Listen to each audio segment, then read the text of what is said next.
Hey YouTube, Jason here with DayTradingFearless. Welcome back to my channel. If you're new, welcome. Make sure you guys like and subscribe. And if you ever have any comments or questions, leave them down below in the link. Also, don't forget there's a affiliate link for Robinhood, which I use more for longer term trading. Really easy, kind of put the orders in on the fly. It's a whole separate account. If you want to sign up, there's a link down below to help support the channel. That'd be awesome. And as always, let's jump right into it. So right now we're talking about, this video is going to be about mid pivot points. And first off, I just kind of want to show you a couple things, the codes.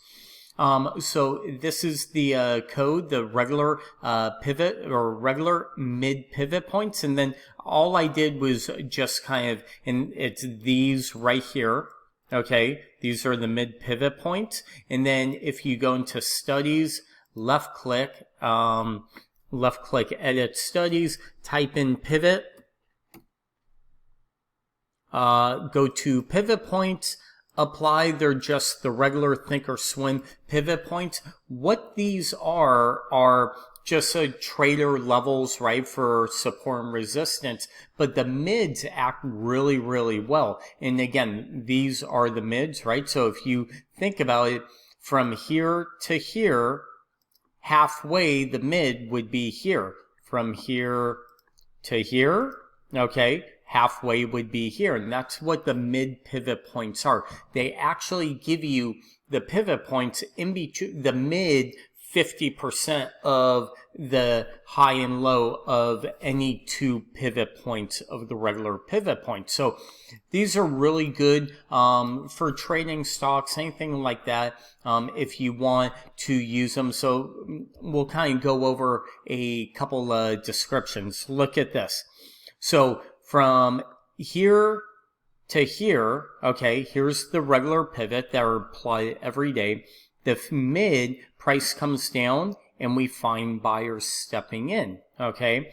Kind of come down here, come right back up to the mid. On the other side, old support becomes new resistance, fail, okay? And then we kind of go up as we start to make higher highs, right, and higher lows. Look at where price goes right to the mid pivot and then pulls back, okay? So if price kept going, we get to the pivot, pull back. So if price kept going higher, I'd be looking at this 31.90 for a potential resistance level of the pivot.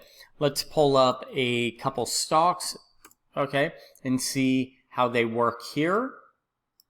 And so here you have your pivot, right, from all the way here to here. This one's probably not the best one to look at. Let's look at Facebook. Here we go. So from here to here, here's our 50%. From here to here is our 50%, right? And look at that. As we kind of cross over, become bullish, okay? That's all pivot points are, bullish, bearish levels or support and resistance levels. We rally right to the mid and we pause and pull back. So what I'm going to do is I'm going to leave a link down below for this chart with actually both pivot points, the mid pivots and regular pivots. All you need to do is download the Thinkorswim chart to your toss, and there you go, you have them. And as always, thank you for watching. If you guys want to see any other things, just let me know in the comments down below. And until next time, we'll talk to you soon. Thank you.